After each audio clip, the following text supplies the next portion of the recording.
Crabs in a Barrel, an original poem by Jeffery C. We are crabs in a barrel, claws clicking like drums in a cage, a symphony of survival, scratching for purchase, scraping for breath, in a world where the walls rise steep and slick, holding us bound in a metal prison fashioned from fear and forged in fire. The barrel, not of our making, a construct crafted and cruel, dropped over us like a net, woven from histories of bondage and hands that never saw our skin as flesh, only commodity, labor, a line item on a ledger. Yet, here we are, piled together, reaching, grasping, pulling down our own kin, our own blood. The familiar face beside us, each of us craving the open air, the glimpse of light above the steel. They say we are our own undoing, that our claws pierce and betray, that we are greedy for ascent at the expense of those below. But they have never known the walls that press upon our lungs, nor the desperation clawed into our bones, nor the hunger etched in our veins. They speak of merit and effort, of climbing out by one's own grit, as if the system was not engineered to keep us confined, to turn us against each other in the name of survival, as if our reach for freedom is sin. Do they not know the design? How each step upward is a risk, how lifting another threatens the self, how every climb can mean the crush of those beneath, a sacrifice unseen and unspoken, in a battle for air?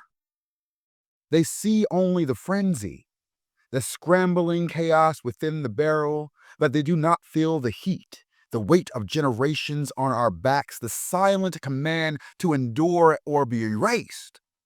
And yet, there are moments, rare like the sun through cloud, when one claw lifts another, when one voice calls to the next, a soft murmur against the clamor.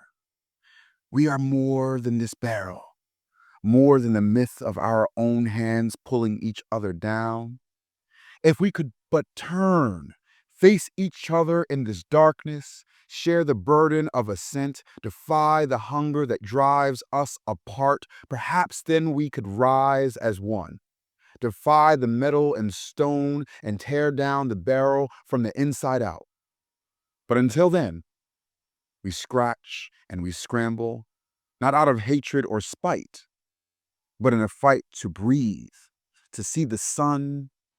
And in our claws is the truth they fear, that even in this barrel, trapped and bound, our resilience shines sharper than steel, our unity, the weapon they hope we never learned to wield.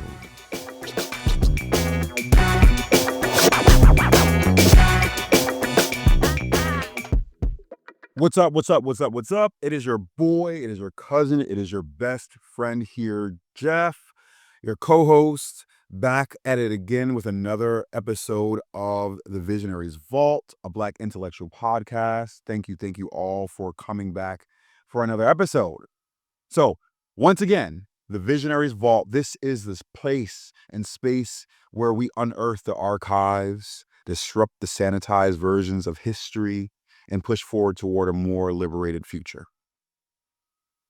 Today's episode is part of a two-part reflection on anti-Black narratives embedded within social welfare policy. So how both the United States and Canada, under the guise of reform, have criminalized poverty and used Black communities as scapegoats for systemic failure. As always, I'm going to break down the United States American side of things, and Christian is going to come in and break down the Canadian side. So let's start with the history. So the United States welfare state did not begin as universal right. It began as a racial project. So during the Great Depression, President Franklin D. Roosevelt's New Deal launched programs like the Social Security Act of 1935 and the Aid to Dependent Children, ADC program. both intentionally excluded Black workers. How? By omitting domestic workers and agricultural laborers from federal benefits, jobs overwhelmingly held by Black people in the South. This was not an oversight. It was a political compromise within Southern segregationists who feared a Black working class empowered by state support. So this exclusion sent a message.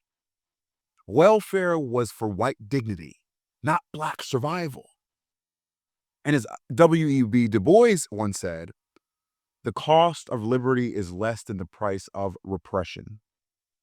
The U.S. chose repression, and it came disguised as policy. So if we jump ahead to the 1960s and 70s, the civil rights movement had forced welfare programs like the AFDC to serve more Black families. And the white lash was swift. So in 1976, Ronald Reagan introduced the world to a myth, the so-called welfare queen, a Black woman in Chicago who drove a Cadillac while defrauding the government. These are the narratives.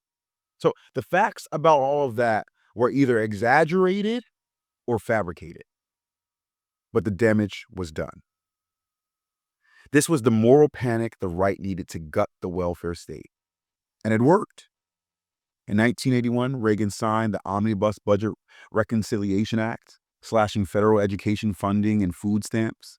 And by 1996, Bill Clinton signed the Personal Responsibility and Work Opportunity Reconciliation Act, ending welfare as an entitlement and replacing it with punitive workfare policies. So let me say this plainly. They didn't just reform welfare. They criminalized Black poverty. So they criminalized Black poverty by conflating need with deviance, by portraying poor Black mothers as manipulative, as hyperfertile, lazy, as untrustworthy. The state justified dismantling the very programs that had been designed, however, imperfectly, to assist them. What followed was the surveillance state dressed up as social welfare. So mandatory drug testing, workfare programs, family caps, and child welfare systems that policed Black motherhood. This was more than economic policy. This was a national moral panic, and Black life became the threat that needed controlling. But here's the deeper implication of all of this, right? This narrative infected not just white imagination. It began to shape how Black communities saw themselves, right? So this is what I call the internalized oppression, right? So when we have systems of oppression, it's always broken down in my eyes, in these four eyes of oppression. So the first eye is ideological oppression. The second eye is institutional oppression. The third eye is interpersonal oppression. And the last eye is internalized oppression. So ideological oppression is all about what shapes the ideas to shift the narrative. So oppression begins with the belief that one group is naturally superior to another and therefore justified in controlling them. So these beliefs create a hierarchical system where the dominant group is seen as more deserving and capable, while the oppressed group is seen as inferior and less worthy. For institutional oppression, it's this superiority is built into social and societal systems. So laws, education, criminal justice, media, right?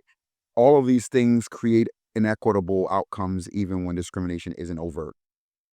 It's when the entire institutions uphold inequitable treatment, often without needing individual intent to do so. Then we have interpersonal oppression. And because institutions reinforce dominance, individuals often act on those beliefs by mistreating members of their oppressed group through everyday actions like slurs, physical and verbal violence, and exclusion. So many don't realize their behavior is oppressive because such attitudes are normalized by society, right? And then the last thing you have is internalized oppression.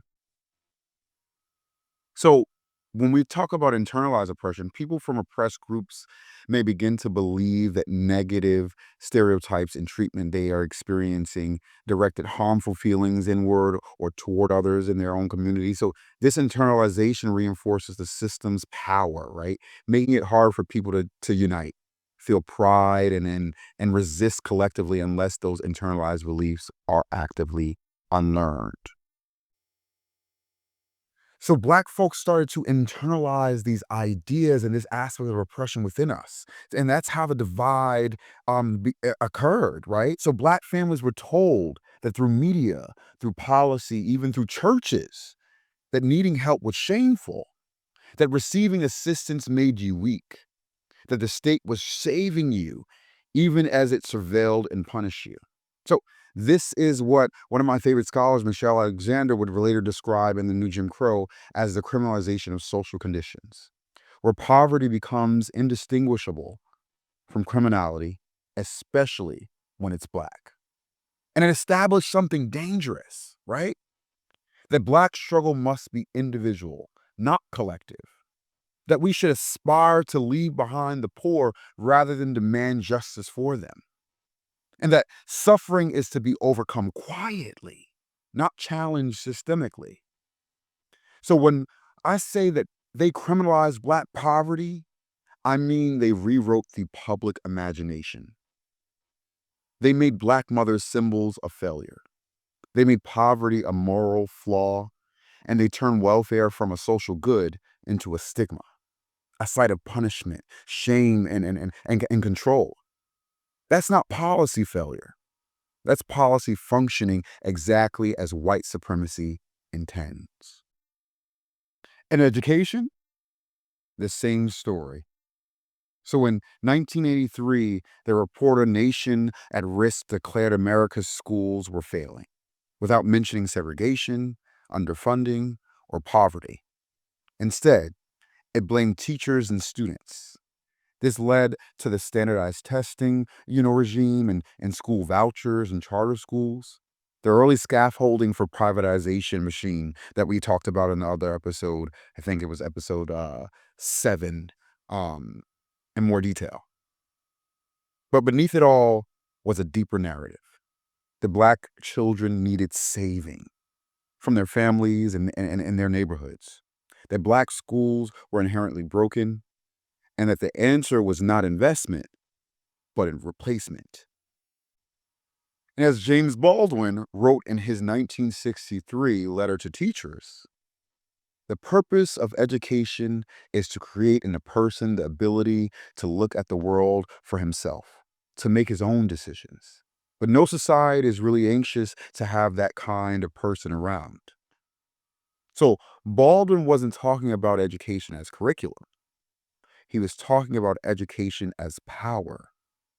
And in a white supremacist society, that power must be withheld.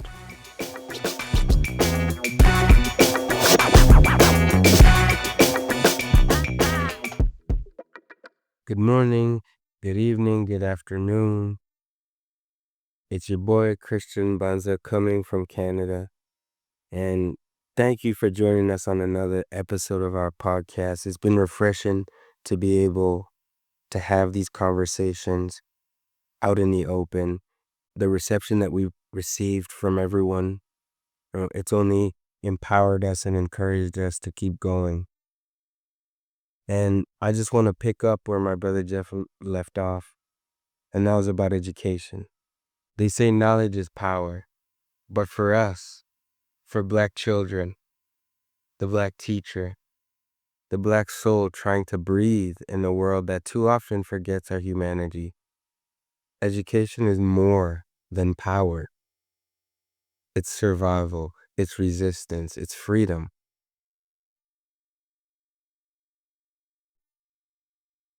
Growing up, I quickly learned that education wasn't just about grades or graduation. It was the first battlefield. It's where I met the limits others tried to place on me and where I began to push back. Because you see, for Black folks, education has always been sacred. We weren't supposed to read. We weren't supposed to write. We weren't supposed to learn that the laws or dream up futures beyond the plantation, the projects, or the prison. But we did.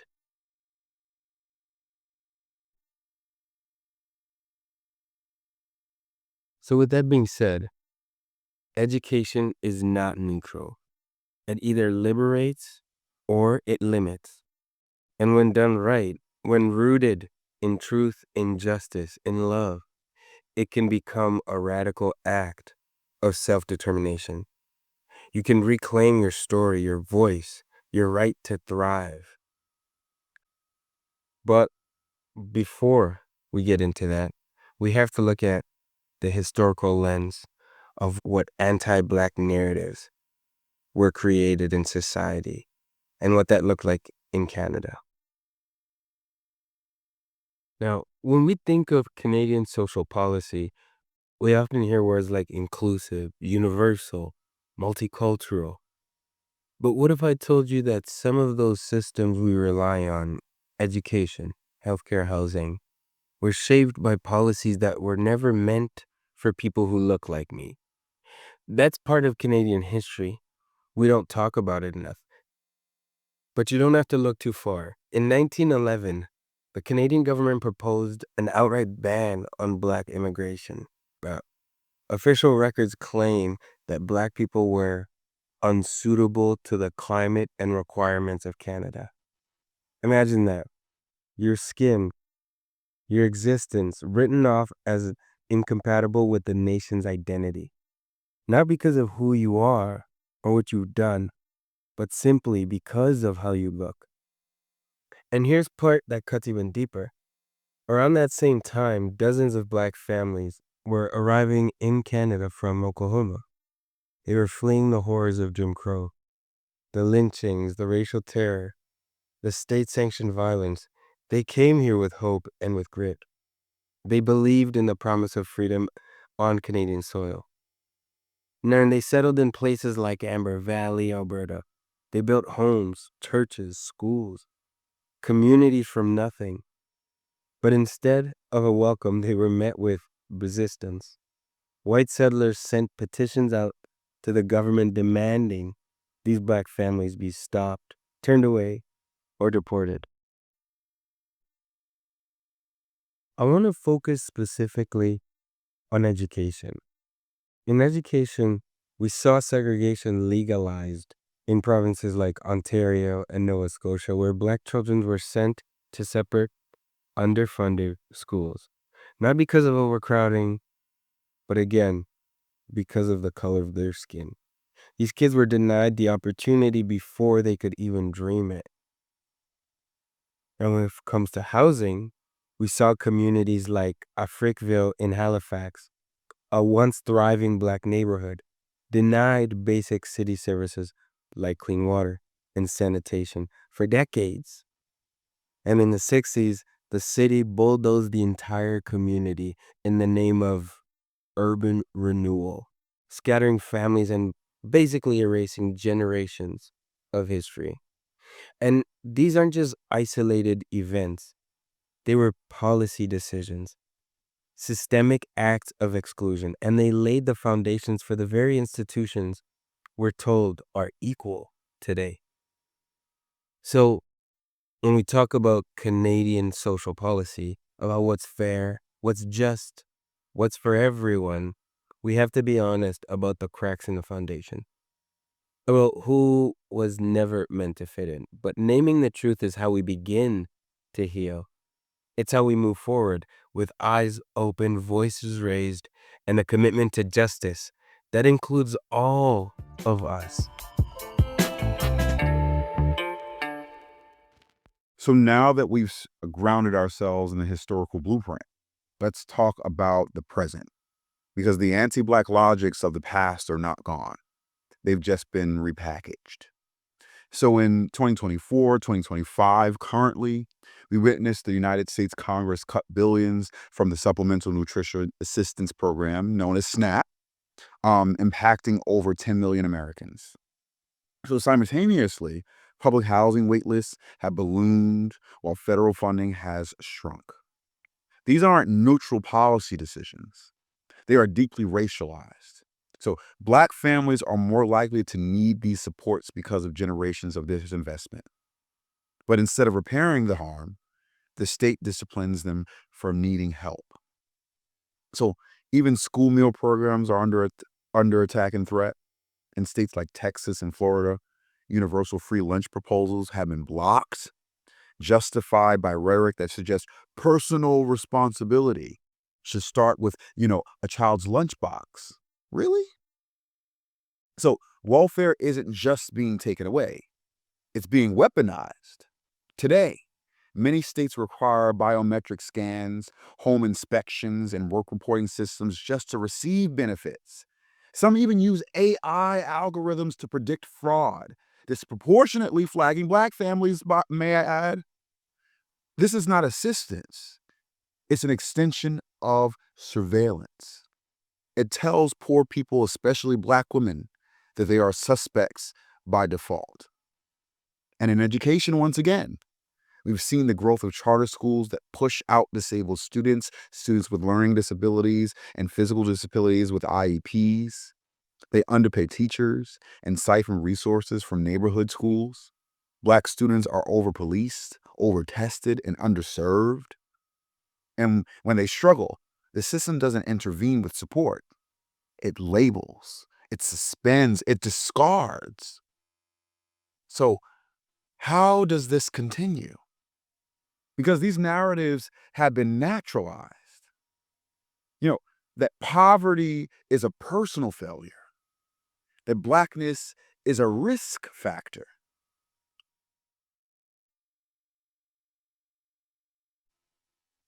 that austerity is necessary, that privatization is innovation.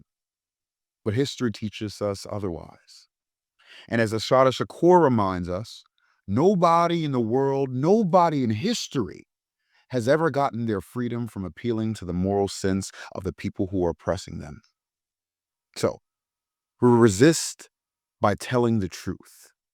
We resist by building a mutual aid. We resist by pushing for universal programs that leave no room for discretion, no room for racial gatekeeping. We resist by calling out neutral policies that deepens the racial inequities that we are living through right now. We resist by investing in Black futures, not policing them. So, what we need isn't charity. It's structural change. Universal housing, guaranteed income, reinvestment in Black-led schools and community networks. It's time to challenge austerity and reject narratives that label our people as undeserving. And that starts with shifting the narratives, which is what we're doing right here with the Visionaries Vault.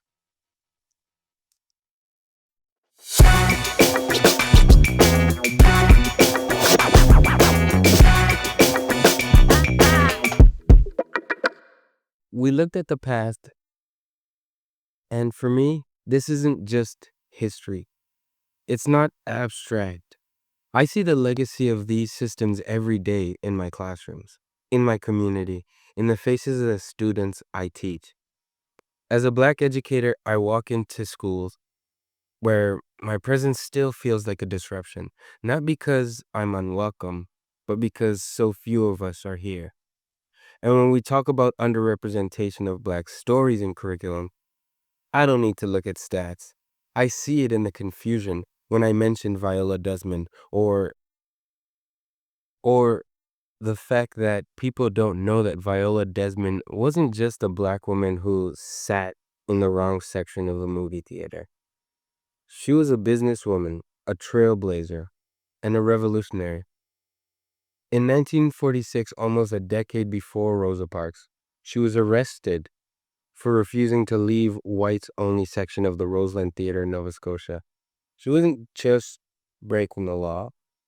But she challenged them. She stood her ground. She was a businesswoman, a trailblazer, and a revolutionary. Her story isn't the only story that's been hidden. I think of Portia White. I think of Dr. Dorothy Wills. Think of the number 2 construction battalion. And the list goes on. I've had students ask me, wait, there was slavery here? And I don't blame them. And I don't blame them. I blame a system that's still uncomfortable telling the truth. But I think about these young black boys in my class who are so full of energy and life, but are often seen as too much or disruptive or too loud or not serious. That's the legacy of carding and surveillance. We police behavior in schools the same way we police it in the streets. Before they even get a chance to explore who they are, they're being told who they shouldn't be. And I've seen the quiet ways black folks are denied dignity. Rent applications rejected, neighborhoods reshaped without us in mind, communities displaced in the name of development.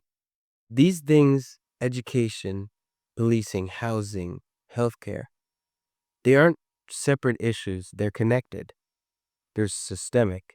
They shape the lives of black and brown people in this country in ways most people don't even realize. But here's what gives me hope. When we name it, when we speak it, when we teach it, we disrupt the silence. And every time I step in my classroom or walk into community space, I remind myself, I'm not just here to teach. I'm here to reclaim, to unlearn, and to rebuild. This work it's personal and it matters for me because our people deserve systems that don't just tolerate us, but see us, value us, serve us.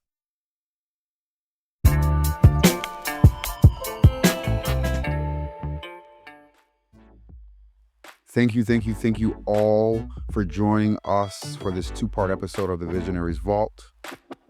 What's happening to our people is not accidental. It's structural. But so is our power. So is our history. So is our clarity. So once again, this is a bi-weekly podcast. So we'll be back again on Saturday, June 28th. And as always, keep the conversation going.